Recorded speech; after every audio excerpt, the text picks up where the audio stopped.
Welcome to our continuing series on financial literacy and financial capability.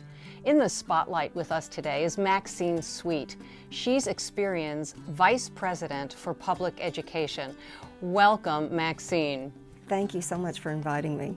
Maxine, what do you see as some of the major issues confronting credit right now for Americans who are just, your typical Americans? What are some of those key credit issues ahead? Unemployment has had a major impact, and even when you don't own a home, you still have those financial obligations that aren't credit related. When you get into trouble, then you depend on credit. And while there's, the old rule of thumb was that you should have 3 to 6 months of savings, so that if you got laid off or lost your job, you could survive until you got another job. Well, now 3 to 6 months is not enough, and the people who are living on the edge often don't even have that 3 to 6 months. So all it takes is one stump of the toe, and they're in major crisis with their finances. They're living on credit card debt, and they're really drowning. Credit reports. We keep hearing about credit reports. What are some of the important things that folks with credit reports should listen up about? I think that the sins of the parents are being handed off to the children. That sounds fairly dramatic. But what I mean by that is I hear parents across America saying, I'm protecting my child from credit. I'm not letting them get a credit card. I'm forcing them to use a debit card. And what I say to that is that's like protecting your child from drowning by not teaching them to swim. Because to succeed in America, to really have the American dream, you need credit references. That's how you will eventually buy a house. That's how you can get the very best rate on that house, the best rate on a car loan, qualify for a student loan so that you can pull yourself out of that poverty. So my message to parents is that you should be teaching your child not only how to have a credit card, but how to not use a credit card for debt.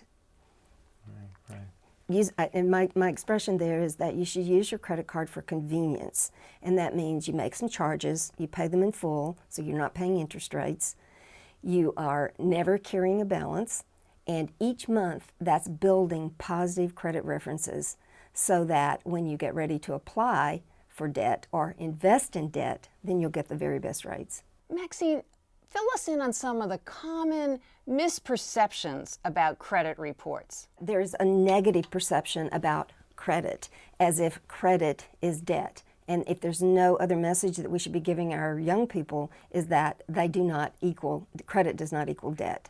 That just because you have a credit card does not mean that you should spend more than you can afford to pay each month.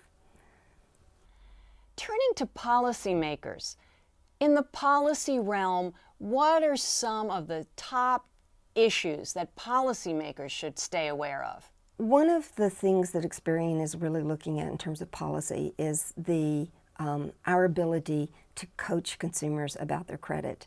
There is a very good law that we strongly support called the Credit Repair Organization Act, and that's to prevent these companies who prey on consumers who have bad credit and say, pay us a bunch of money and we'll take all the negative data off your credit report.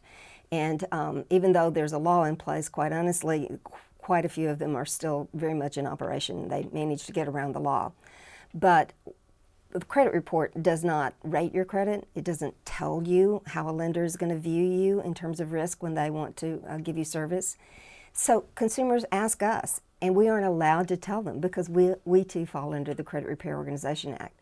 So we would like to see that law, that policy, changed to recognize that credit reporting companies have an important role in being able to coach consumers without falling under that onerous act.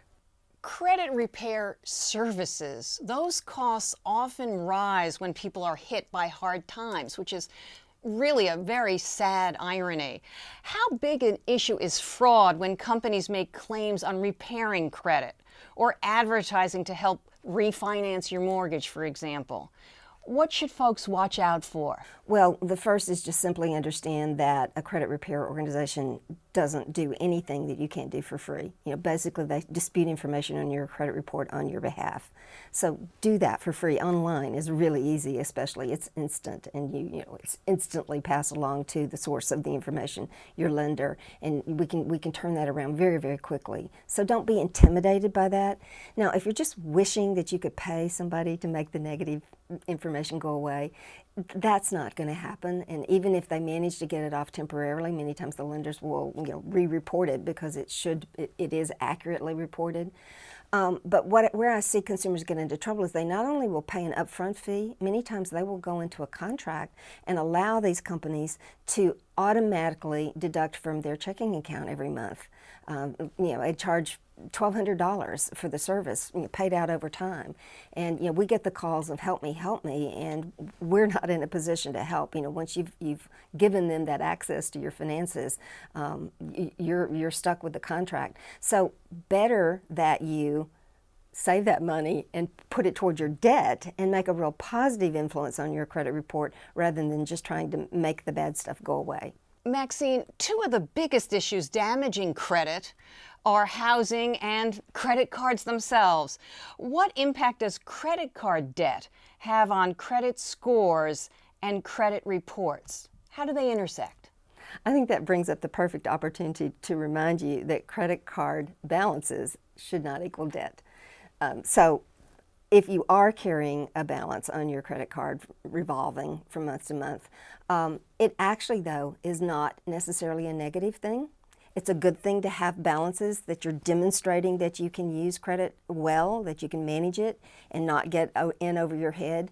But if you let those balances get too high, and that's called your utilization rate, that's how much you owe compared to your credit limits, that can be a negative thing in your scores. And in fact, that's the one thing that most consumers can do to improve their scores if they need to. If you've missed payments, that's not going to go away. Even when you catch up, that negative history is going to remain a part of your history. But if in the current months you can keep demonstrating that you can use your credit and get your balances down to where they're not right up there to the maximum of your credit limits, you'll be adding positive points to your credit scores every month.